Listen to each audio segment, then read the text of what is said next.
into viral season with the flu. It has officially hit the valley. There's documented cases of influenza B already. Started about a month ago, so it's an early season. They're estimating it's going to be more significant than last year. So I apologize for the white. It's kind of boring, but I have heard some feedback that the colors make it a little bit difficult for people to see the slides and the writing. So that's why everything is in black and white. Just want to let you guys know that. Stop me if you have questions as we go. So what we're going to talk about, we're going to review airway anatomy, assessment, physical exam. We're going to go over lung sounds. It's a very difficult presentation to put on a PowerPoint because so much of peds upper respiratory is listening and seeing. So we will attempt to listen to some breath sounds. We'll hope it works. Talk about upper versus lower, how can you differentiate it, and then we're going to talk about 4 specific causes of peds respiratory illness. So a review of the anatomy. So the biggest thing that we want to take a look at is your supraglottic and your subglottic. That's really how it's divided as far as etiology of things. So supraglottic is going to give you different breath sounds than your subglottic, and you can see that the differentiation is right at the level of the vocal cords. That's where it's broken up. Pediatric airways, as we all know, they're smaller, so any little bit of inflammation or irritation is going to reduce that diameter, and it's going to have a much more significant clinical impact than on an adult, right? And we all know that. They have less of a respiratory reserve. And what's the #1 cause of cardiac arrest in peds? Respiratory arrest, right? So that's why we want to be really, really aggressive with these kiddos and make sure that we're intervening on their airways early. So assessment, what are you going to ask about in the history? You respond, child under the age of 10, breathing problems. What do you want to know? Travel to Africa. Travel to Africa. Yeah. Or Texas, right? I mean, it's not just Africa anymore. What else? Recent illness. What has that illness looked like? What did their symptoms start as? How has it progressed? What else? Other illness in the house. Okay. Sick contacts. What else? Have they been eating, drinking? Have they been peeing? How many diapers? Have they had diarrhea? Are they going to be higher risk for dehydration? Did you go to the doctor? Did they go to the doctor? If they did, what did their doctor do? What's a normal output? Right, normal output. So it's going to vary per child, right? So a lot of times they'll say, oh yeah, they've totally had less diapers than they normally have. They've had 4 today, 4 wet diapers. Well, what's normal for them? 5. So you got to always ask the normal. What else? Immunizations. Immunizations is a huge one, right? We have seen a big decline in immunizations over the last 5 to 10 years. So therefore, we're starting to see reemergence. There have been cases of measles and mumps. We're seeing a resurgence of pertussis. We're also starting to see epiglottitis come back down into the younger ages of those unimmunized children. What about on your physical exam? As soon as you roll into the room with this kiddo, what are you looking for? LOC. LOC? How alert are they? What else? Work of breathing, I heard. Respiratory effort. Activity. General appearance. Activity. What else did I hear? Age-appropriate behavior. Age-appropriate behavior. Yep. Skin color. Skin color. Eyes. Their eyes. What do the eyes look like? Are they tracking? Are they following? Behavior of the parents. Behavior of the parents, definitely. Surroundings in the house, kind of looking around.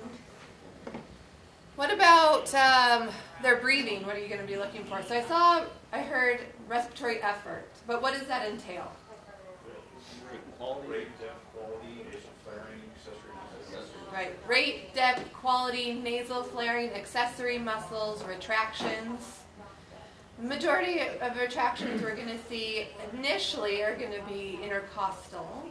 Then you start to see the subcostal. Then you start to see the supraclavicular and suprasternal.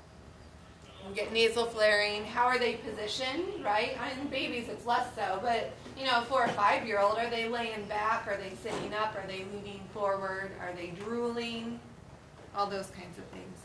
So you can see in the pictures, the one on the top left is subcostal retractions, far right intercostal retractions, and the one in the middle, kind of hard to see, is central cyanosis. So you see their lips look blue. Kids tend to first get cyanotic right around the mouth. So history, duration of onset, was it rapid? Right? Because that's going to kind of differentiate. If they've had, a runny nose and a little bit of congestion over the last couple of days and it's just slowly been progressive, that's going to bring down our suspicion on certain things and bring up our suspicion on other things, right? Going to help you rule in and rule out things. Rapid foreign bodies, anaphylaxis. Do they have a fever? We're seeing a high incidence of bacterial tracheitis now that in the kiddos, now that we don't see a lot of epiglottitis anymore, we're seeing an increase of bacterial tracheitis. Those kids look very toxic. They have high fevers, they're lethargic, they're drooling, they refuse to swallow because it hurts, because when their esophagus contracts, it irritates their trachea that's inflamed. You want to ask about change in voice. Have they had this before? Oh yeah, they have a history of asthma. They get admitted every year, for an asthma exacerbation. Well, is this the same as their previous asthma exacerbations? Oh yeah, it's the total same symptoms. So that's going to help kind of rule down your thoughts on other things that could be going on. Kids who have asthma, it's always important to ask, do they have frequent admissions? Are those admissions to the ICU? Because that gives you some, okay, how severe is this kid's asthma, and have they ever been intubated? Anybody who's ever been intubated is immediately a red flag, and they are either in our ER for a very long time, or they're admitted for observation. And then medications. If they're an asthmatic, for example, they take Albuterol. Have they been taking it? Oh no, they've been out for the past 2 days, right? How many times do we see that? Or yeah, they've been taking it. I increased his MDI to 2 puffs every 20 minutes for 3 times and it didn't help. Okay, you know that that kid has had a fair amount of medication in the last hour and they're not responding, so you're going to have a little bit higher suspicion for that kid having a significant illness, right? Versus a kid who had 1 puff yesterday morning. So physical exam, how they're breathing, what's their drooling, are they drooling, color, mental status, we had talked about all of these things. Hydration status is very important. These kids are high risk for dehydration. If you have a fever and your respiratory rate goes up, you're increasing your metabolic demand. When they have an increased respiratory rate, it's very hard for them to drink. And also remember, anytime you're breathing in and out, you're also using water within the body to humidify that air. So you're blowing out humidified air, therefore you're having a net overall volume loss. So if you have a high fever, your metabolic demand's up, you're breathing out faster, therefore you're having a water loss, and you're breathing fast so you can't take in fluids, you're going to be high risk for dehydration. And then scars. So any kiddo who's had a trach in the past, or they have had tracheomalacial surgery, and you arrive and they have stridor, that's going to heighten your suspicion of more of a tracheal etiology. So airway sounds. This is the hard part to go over in a PowerPoint, but we'll try. So wheezing can be single tone versus multi-tone, monophonic versus polyphonic. It can be inspiration or expiration. Now the thing with wheezing is that it requires air movement, right? So you can go on a kid who's having respiratory distress and you listen, right? When you pull out your stethoscope and use them, right? And you don't hear any wheezing, and you think, oh, that's weird. This kid looks like they're having, increased respiratory work of breathing, but there's no wheezing. Well, why is that? It's because they're not moving enough air to even have wheezing. Then you give them a duoneb or an albuterol, and lo and behold, their lungs sound like they swallowed a whistle, right? That's because you've actually reduced the bronchospasm so that now they can move air, and now you hear the wheezing. So the absence of wheezing is not a reassuring sign. Stridor can be inspiratory or expiratory. Typically, if it's inspiratory, it's high up, and if it's expiratory, it's lower. That's kind of a general rule of thumb. Typically, the ones that we see are going to be the inspiratory stridor with croup. Crackles. Early, more of secretions in the airway, and as they breathe in, it moves those secretions out of the way, or that they're having just closed airways if they're having complete alveolar collapse. Late typically means, pulmonary edema, cardiac causes, that kind of stuff. So let's see if this works. Please excuse me because I'm not very techy here. So see if we can hear some wheezing.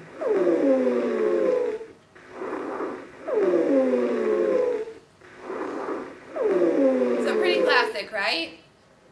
High pitched. You can hear it as they're breathing out.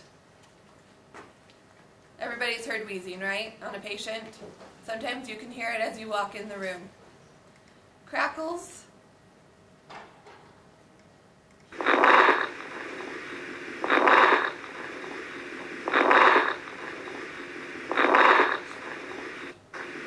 So you can hear it as they're breathing, and it's almost like Velcro ripping apart. It's that very coarse, polyphonic sound. We hear it a lot. What? See it, Jeff? People who are what? An inspiratory stridor.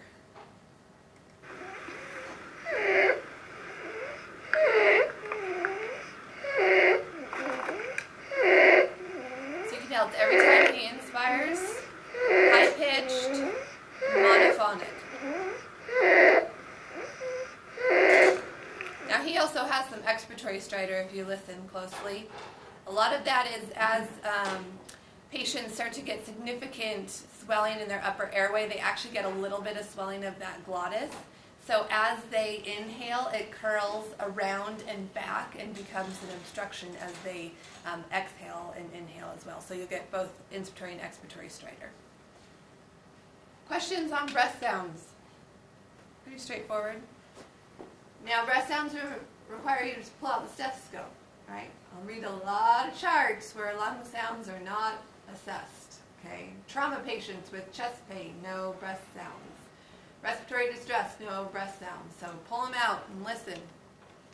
Upper airway obstruction. So a couple different things. Decreased muscle tone. So especially the kiddos that have kind of muscle or neurological disorders, they have really big floppy tongues and they don't have that muscle tone to hold it up, and so it falls to the back and they get an obstruction, same as like sleep apnea. Infectious, we have our epiglottitis, our croup, again our retropharyngeal abscess, foreign bodies, and then we also have a resurgence of diphtheria. So something to keep an eye out for is that it gives this kind of viral picture, high fevers, sore throat, body aches, but then you get this pseudo membrane in the back of the throat when you look, and it's very distinct. It's gray and almost necrotic looking, but it's different than pus is very kind of white to yellow. This is very gray and very distinctive. And then the top one is peritonsillar abscess. When you look in the mouth, you're going to see uvular deviation and a really red, inflamed area of the peritonsillar beds. So we're going to talk about a couple of these. Foreign bodies, what are some of the symptoms you expect to see? Pennies? Yes, pennies. Stridor, distress, drooling. Is it gradual or rapid onset? Rapid. Mm-hmm. So you get called to the scene and patient's choking, right? You walk in, no air movement whatsoever, they're blue. What are you going to do? They're less than one, what are you going to do? Yep. What? And then, so you get 5 of those and it doesn't work, what are you going to do? Flip them over, do what? Chest compression. 5 chest compressions, flip them over, back blow. What about a kid older than age 1? Depends on size. 3-year-old. Get behind him, kneel behind him. Okay. Give him Heimlich. Kneel behind them, give them Heimlich. So you're going to be doing abdominal thrusts, right? However, you can do that with them lying flat, of them standing up. How cooperative are they? So why don't we do abdominal thrusts in a kid less than 1? Especially with their diaphragm.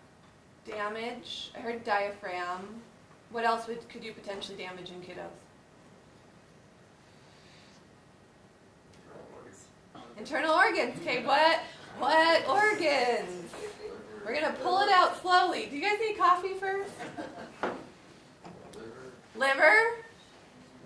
It's on the upper left. Upper left. Upper left. Spleen. Thank you. Okay, so next lecture will be a review of anatomy. So you're worried about trauma to the liver and the spleen in these kiddos because their organs, when they're that young, are very large and they come out underneath the ribs, and so they're not protected like you or I. We could do abdominal thrusts in an adult and have those organs very protected, but in kiddos they're out unprotected, and that's the concern. So that's why age less than 1 we're doing 5 back blows, 5 chest compressions alternating, whereas kids older than 1 we're doing abdominal thrusts. So what if that doesn't work? What are you going to do? Kids now unconscious, blue. Call 911. Call 911. Okay? Airway with the McGill forceps, see if you can see anything. Open the airway, take a look at it, get out your McGill forceps. Say, okay, you look in there, you don't see anything. Or you see something, but you can't get it, it's too deep, you can't pull it out with the McGills. Right main stem it, right. You're going to take that ET tube and you're going to jam it down into the right main, pull back, and then attempt to ventilate the left one. That's right. So a lot of these kids, when you get them on the monitor after airway interventions, will be bradycardic, right? Because, again, #1 cause of cardiac arrest in a kiddo is respiratory arrest. So 50% of all foreign bodies, so in the EMS literature, 50% of all foreign bodies are resolved by the time EMS arrives, right? They get the call, then it dislodges, EMS arrives. Only 2% of foreign bodies ever require an intervention by EMS. That includes back blows. So even less than that is going to be anything where you're getting out your McGills or you're having to right main stem, and it's very infrequent. All right, what's the foreign body? Coin, quarter. Do you think they're the same? Battery, yeah. So if you look on the right, that's a coin, solid all the way to the edge. If you look at the top left, you see there's kind of a very faint translucent area. That's the lip of those button batteries. So button batteries are very toxic. So you essentially get liquefaction necrosis within 2 to 4 hours. It's just taking the tissue and melting it down into goo. So anytime there's a possible foreign body or an ingestion, you want to make sure and ask, is there any chance that this could have been a battery? Because these are rapidly taken out with peds GI or with pulmonology. They cannot sit in there. They will cause significant harm. We see a lot of fistulas where you get if they get down into the stomach, they essentially chew a hole through the stomach and you get a passageway from the small intestine or large intestine into the stomach, again, within a couple of hours. So button batteries are very significant. They're the one, a lot of foreign bodies, depending on the size, will see the kid back in 2 days for a repeat x-ray and see if it has moved throughout the GI tract. Button batteries, no, game over. The minute we know it's a button battery, we're on the phone with someone and that kid's getting prepped for a procedure. So please make sure and ask about that with all possible ingestions in foreign bodies. Yeah? I'd like to add another possible ingestion is one of the small magnets. Yes. If they swallow 2 of those, could be a problem. Yep, the magnets are another big thing, and that, they clamp together inside your GI tract, and then essentially they necrose off that area between the 2 magnets, and then you get significant. Yep. But those magnets are another one that's really been popping up in the literature. Questions on button batteries? Please remember to ask. Croup. Everybody seen a croup kid? Yeah. You guys have probably all had croup within your kids at home, right? It's a little scary for parents who aren't used to seeing croup. I mean, that cough is very distinctive. When they start to get retractions or stridor, it's very, very anxiety-provoking for parents. So it's the most common upper airway obstruction. Again, peak 3 to 6 months. It's rare after 6 years. So if you're seeing a kiddo as they're getting older and their parents are telling you they have croup, something else is going on because it's very, very rare. Patients who have some genetic disorders where their airways remain smaller and they don't grow with them through age, they can continue to have croup symptoms. But again, that's rare. PKR visits are between 10 p.m. and 4 a.m. as the kids are trying to sleep and their respiratory distress really becomes prominent. Their stridor increases at night. for a reason that no one can find an explanation for, and that's when we see the peak incidence. And a lot of times, parents will go to bring their kids to the ER, and it's cold outside when croup peak season hits. They go outside into the cold weather, and it improves, right? Because it helps with that swelling and bronchospasm. So their symptoms actually get better. They come to the ER and they say, well, now they're all better. I don't understand it. Well, that's the natural progression because you took them out into a cold environment. So cool mist can be helpful with that. Cough, hoarseness in the striders. Again, this is a progressive symptoms. They're going to have cough, just a mild normal cough, some congestion. They might have a little bit of some conjunctivitis, looking tight picture, some congestion, and then they're going to, after about 48 hours, start having the onset of the barking cough in the stridor. So common viruses, yes, the enterovirus is in there. Measles can actually also contribute to croup, and we are seeing an increase in measles with patients not getting their MMRs. So let me see.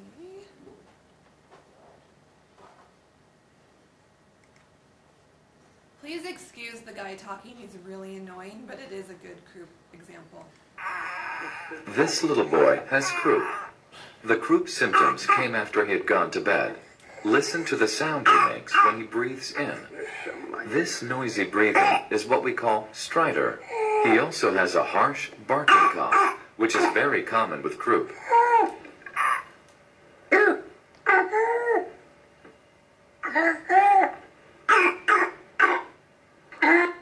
So, good, high-pitched, single-tone, inspiratory stridor with that coarse barking cough. I won't make you listen to the rest of the guy because he gets even more annoying. So what are we going to do for treatment? At home, it's important to educate parents to keep their fevers down.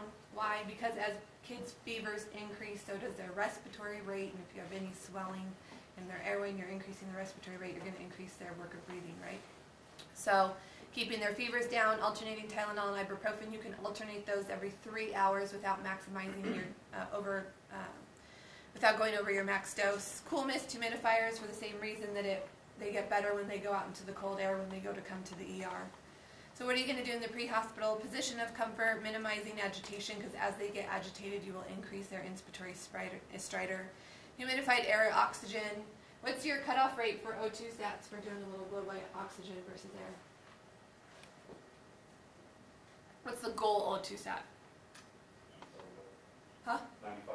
95? Yeah, 92, 95, I think is fair. In literature, they say greater than 92. I think 92 to 95 is perfectly fine. And then racemic epi with our croup patients. Intubation if needed, although this is very, very rare. Usually racemic epi within a couple of minutes significantly improves patients. In the ED, they're going to get a single dose of steroids. This isn't like asthma where they have to go home on steroids. A single dose helps with that inflammation of the airways and usually helps them get over that immediate period.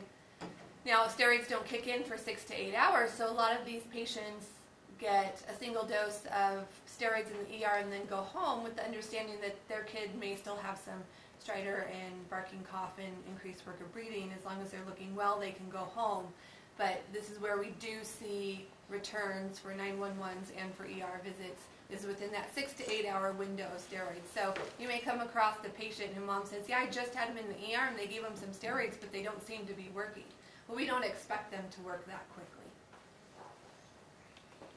Racemic epi, what's our mechanism of epi? Crickets. How does it work? What is it? What kind of bed is it? Sympathomimetic. Yep. How does it work? Vasoconstricts tissue. What does it do to our airways? Beta 2 agonist. Increases the alveoli. Increases. Reduces, does bronchodilation, right? Opens up our airways. Right. What's the dose for our racemic epi? How do we give it? True racemic or just nebulized epi is what we have? Nebulized epi. Okay. 5 cc's 1 to 1,000, not diluted. Yep, 5 cc's, 1 to 1,000, not diluted. And a lot of those kids will become more agitated as you try to give it to them. And then just keeping it near them, they will get some of that in. How quick does it have onset? For those of you who have given it, how quickly do you see results? In a couple of minutes. Pretty fast, couple minutes, right? Yep. How long does it last? Does anybody know? Is that 10, 15? No. 10 to 15, I've heard. If it's not continuous, it's pretty short. It's about 2 hours. You'll see duration of racemic epi. Now, granted, you'll see the majority of those effects within the first 30 to 45 minutes, but you will have the effects of the racemic epi for about 2 hours. So again, it's our sympathomimetic. We talked about what it does. We talked about 5 milligrams, onset 1 to 10 minutes, duration 2 to 3 hours. Any patient who receives racemic epi in the ER has to be observed for a minimum of 3 to 4 hours. That is because the duration of it is 2 hours, and once that racemic epi wears off, their inspiratory stridor at rest can come back, and they'll need a second dose. Yes? My only question is adverse effects or anything like that, contraindications that we perhaps misdiagnose, reason for it, but we go ahead and do a racemic epi net. Are we looking at any real issues there? So the question is, what's going to be our significant side effects, risk factors, if we're wrong on the diagnosis of croup and we're giving racemic epi?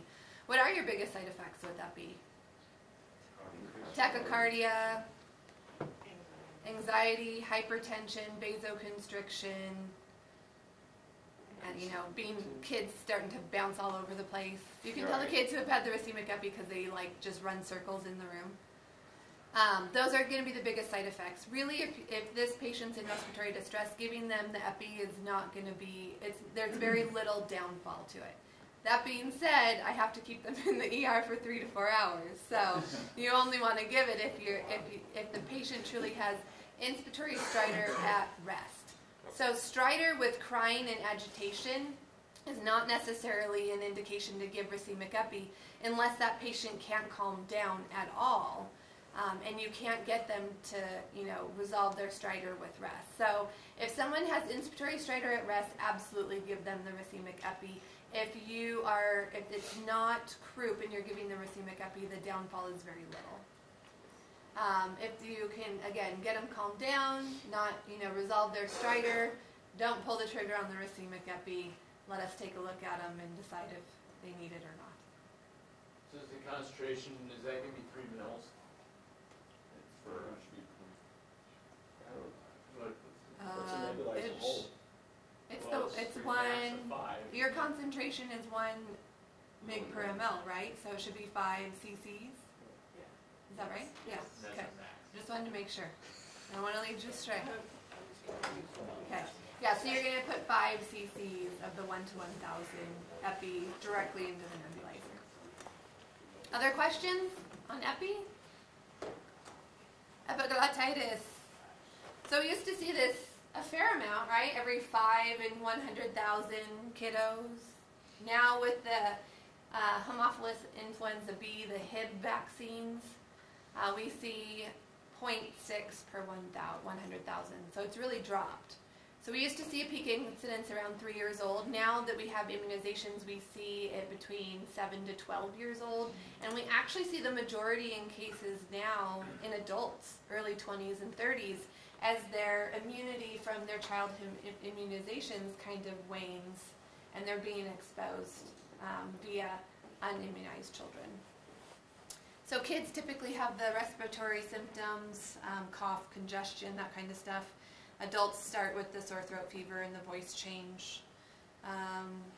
The other area that we see epiglottitis is graft versus host. So any kid who is on immunosuppression for transplants, one of the places that they get graft versus host is in the epiglottis and the airways. And because it's such a tight area, there's not a lot of give for any swelling or inflammatory response. So we see epiglottitis. So it's not always infectious, but just something else to keep up on the radar. The biggest thing with epiglottitis is the lack or absence of cough in kids. Okay, so these kids look sick, but the whole time you're with them, they're not coughing.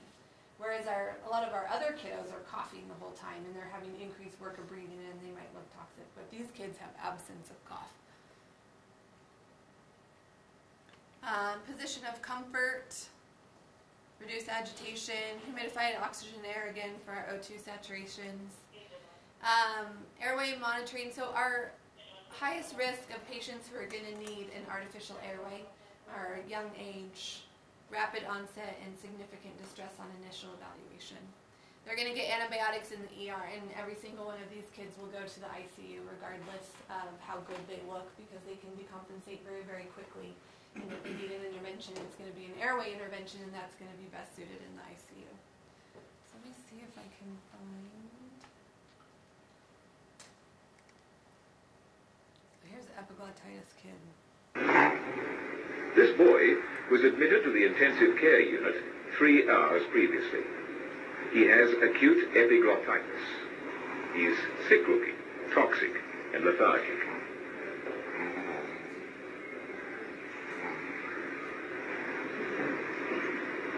So here is a little bit of stridor in him as he exhales. He breathes at all times through a widely opened mouth. Characteristically, at no stage does he swallow, and although it's not evident on the screen, saliva was seen pooling in his mouth. So, obviously a sick kid, right? Like, not very responsive. He's probably hot to the touch. He never closes his mouth. He always has it open. And do you notice every time that he falls asleep and his head goes down, he wakes up? Because as he goes down, then that epiglottis obstructs his airway and he can't breathe. So he has to keep his head up and forward in that sniffing position to keep his airway open.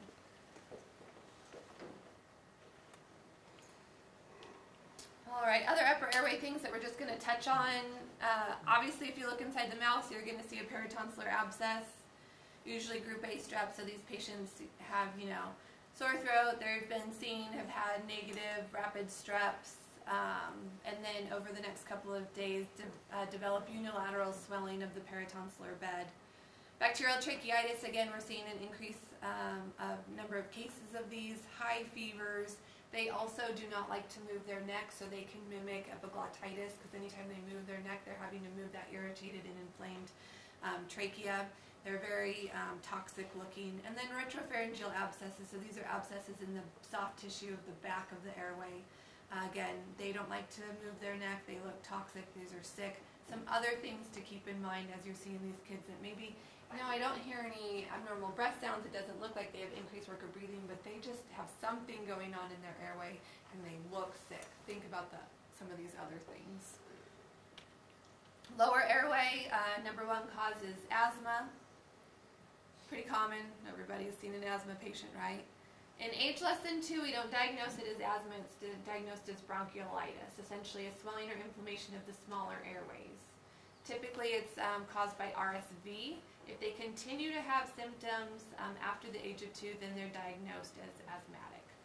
You get some other causes which we all know about. Young babies will have wheezing after they eat, so they breastfed or bottle fed, they'll cough, choke, and then have wheezing. It's because they're aspirating or having reflux after feeding, and that causes wheezing. And then foreign bodies. So we all know what causes asthma.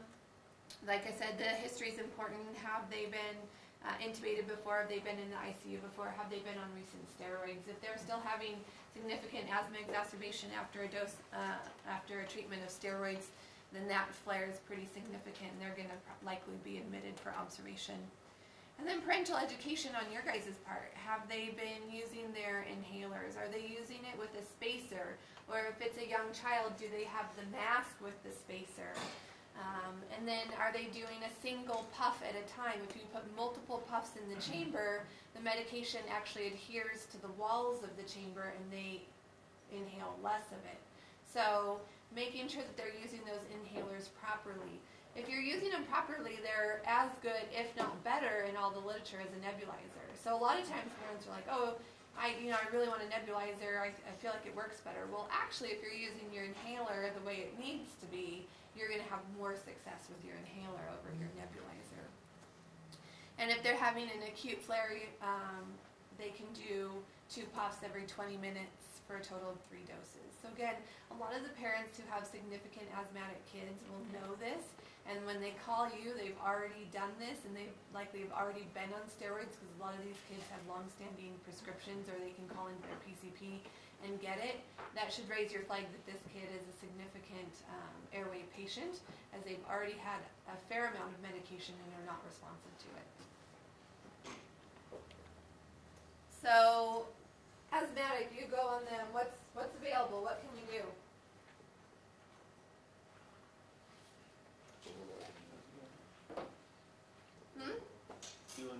Duoneb, okay. What up? O2? Yeah. Duoneb, O2. Say the duoneb's not working, they're still having significant respiratory distress.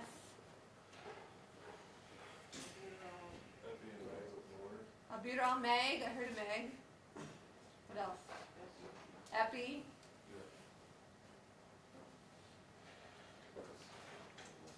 So, what do we want to do? We want to reverse the bronchospasm by giving our albuterol or our duoneb, right? How are we gonna? We're gonna talk. We are gonna correct our hypoxia with some O2. How are we gonna reverse our hypercapnia in these patients, right? Because they're retaining CO2 because their airways are having bronchospasm. When you open them up, that's going to help. Exactly, right? By giving them their bronchodilator, open it up, let the CO2 out, right? So you will potentially see some altered mental status in these patients if their CO2 levels get too high. We talked about magnesium epi, intubation if needed. What are we going to do in the ER? They're going to get steroids. They're going to get an initial dose, which again, remember, aren't going to work for 6 to 8 hours. Whether we give it IV, IM, or PO, onset still 6 to 8 hours. And then they're going to go home on 3 to 5 days of steroids as well. Rarely do we get a chest x-ray unless they have very high fevers, they have focal abnormality of their breath sound, so if we hear crackles or rhonchi in one specific part, it raises our suspicion for a pneumonia or a foreign body, so those are going to get a chest x-ray. Or if something's just not fitting the clinical picture, they're not being as responsive as we would expect, or they have been in the past to interventions, then they'll get a chest x-ray. But we really try to reduce radiation in our kiddos. And then epi or terbutaline, and then ketamine if we're going to intubate them. Ketamine's a bronchodilator, so it's very helpful in the asthmatics. But at that point, you're taken over. So, what do you worry about if you're intubating an asthmatic patient?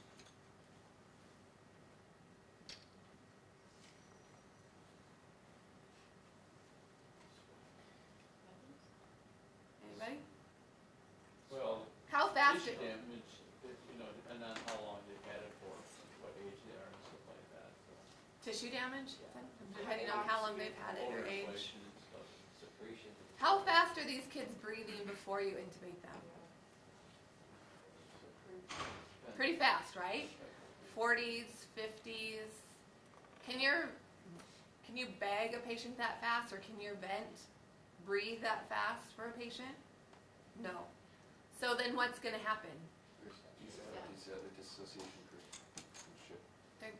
They're going to not necessarily desat, right? Because you're going to be able to oxygenate them with 100% oxygen. But what's the counterpart to that? What are they doing every time they exhale in their breath cycle?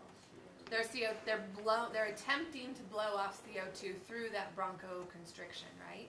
So if you intubate this patient, you're going to automatically drop their respiratory rate, which is then going to retain CO2. They get acidotic and they crump very quickly and very bad.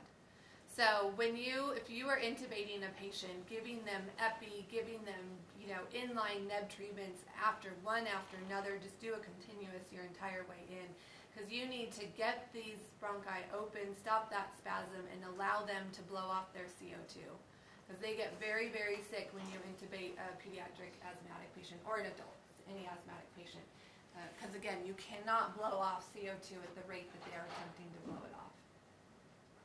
Questions on that? Our intitles are still okay, even in like meds and all that sort of stuff. It's pretty accurate, yeah. Yes, they are. At least the ones that I have seen in the past.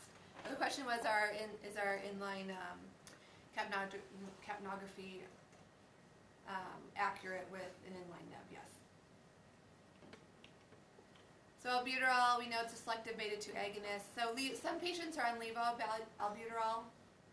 It's becoming more rare just because they're finding out that it's not really that big of a deal. But what it is there's 2 isomers in albuterol.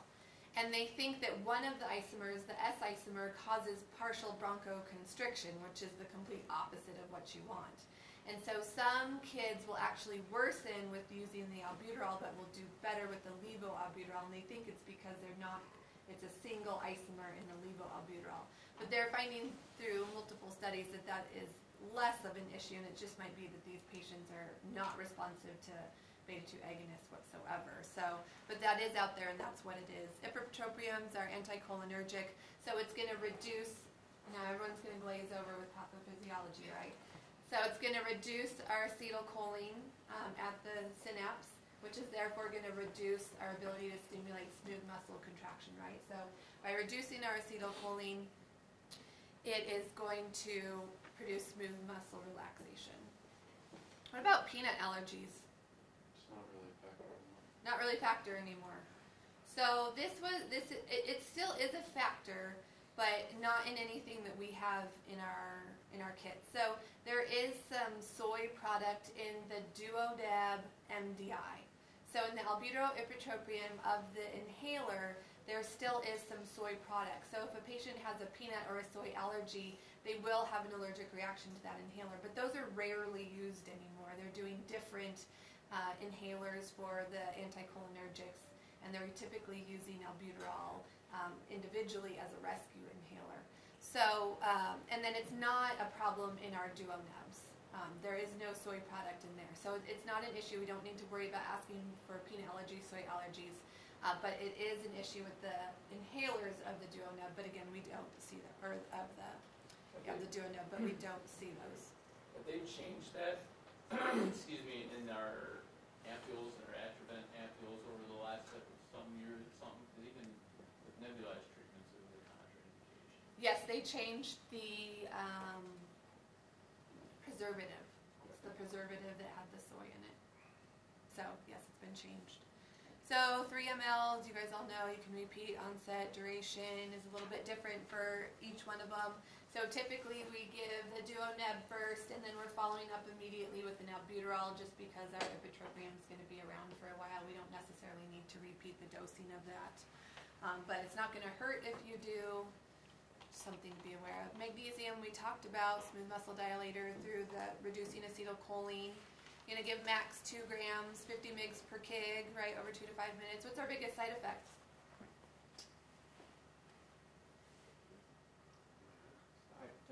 Hypotension, yep, exactly, hypotension. So you want to, make sure, give them a little bit of fluids if they get hypotensive. These patients are typically very responsive to the fluids. But just be aware, if you have a borderline blood pressure and you're going to give them MAG, I'd start some fluids right away because they're probably going to go down. Duration is about 30 minutes, so it's pretty short acting. Epi, we've already talked about. Dosing for our IM Epi, remember, is weight-based. Max is 0.3, and you can repeat in 10 minutes, lasts about an hour. Anybody who gets Epi for an asthma exacerbation or anaphylaxis is going to be admitted for observation. All right, so you want to do a rapid assessment. You want to make sure and ask those questions. Pull out the stethoscope and listen. Right, help yourselves out. Help me out. Fever and rate of onset are very helpful in differentiating the different causes. And the gas pedal is your friend if there's a very sick kid or a toxic-looking kid. This is the case in which every provider plays hot potato with these kids, right? If they look sick. No one wants the kid when they crump. So get them to the ER, that way I can get them to someone else. Questions on anything?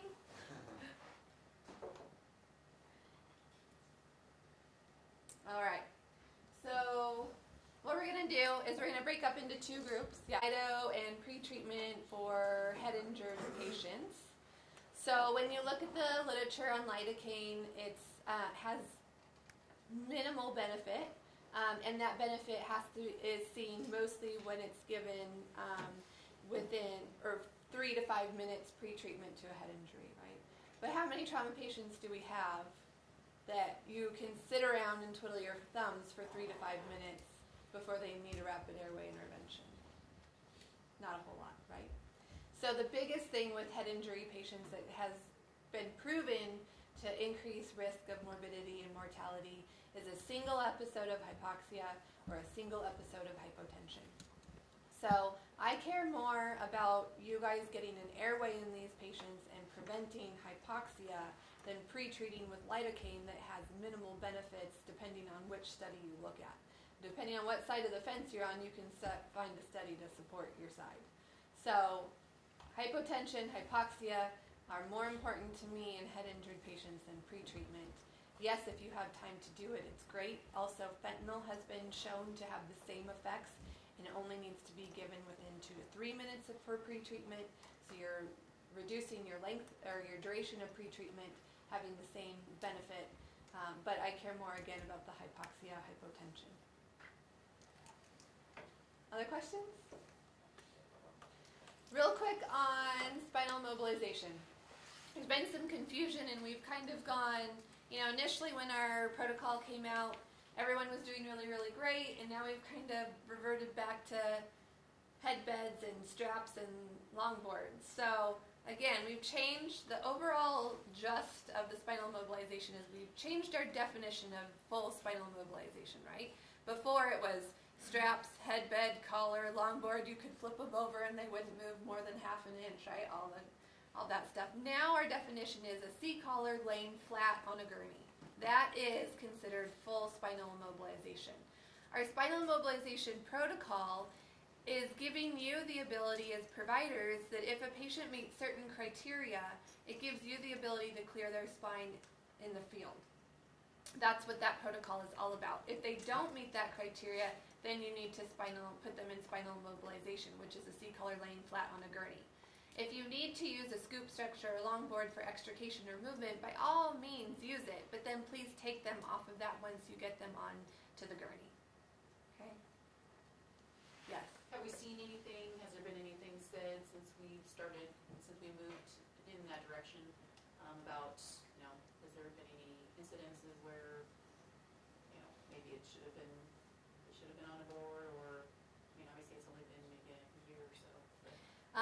So the question is, has there been any incidents where maybe they should have been on a board, or are you asking should they have been immobilized and they weren't? Well, like ER doctors saying, hey, yeah, they should have been on a board. Yeah. So I certainly occasionally do get emails from ER providers, both Luke's and Al's, say, hey, I received this patient, I just wanted to let you know, and they weren't on a board or they weren't on a collar. The collar is more of an issue where I am giving feedback to the crews. If I hear about a provider asking about a board, then I politely send a nice email that I already have scripted because I've sent it so many times about how the standards within the pre-hospital setting have changed, what the studies are, why we're doing it, and what our protocol is with our protocol attached. And they usually email back, oh, that totally makes sense. Thanks for all the information. So there hasn't been much there's only been maybe a handful of cases where the patient needed to be immobilized in a collar or laying flat and they weren't. And they were very soft calls, and it was after radiology was back and I read the chart and it was completely appropriate based on the exam they got in the field. We all know that as the adrenaline wears off, different exam findings come out. So what I go on is your guys' chart and how well you're documenting. And if I find that someone has a distracting injury and wasn't placed in immobilization, then I'm giving that feedback to the crews, and a couple of you guys have heard back from me on that. I would say that's the number one reason why I see missed is a distracting injury, and even just a wrist injury. So some people say, well, it's not a long bone. Well, yeah, but if your wrist is broken, are you really going to focus on your neck and back pain? Probably not. Be safe. Put them in a collar, lay them flat. It's not like we're putting them on this big uncomfortable board anymore. Yes, the C-collar is uncomfortable, but the gurneys aren't bad. Other questions on that? So, again, please remember if you see people going back the other way, politely remind them to go towards the new way.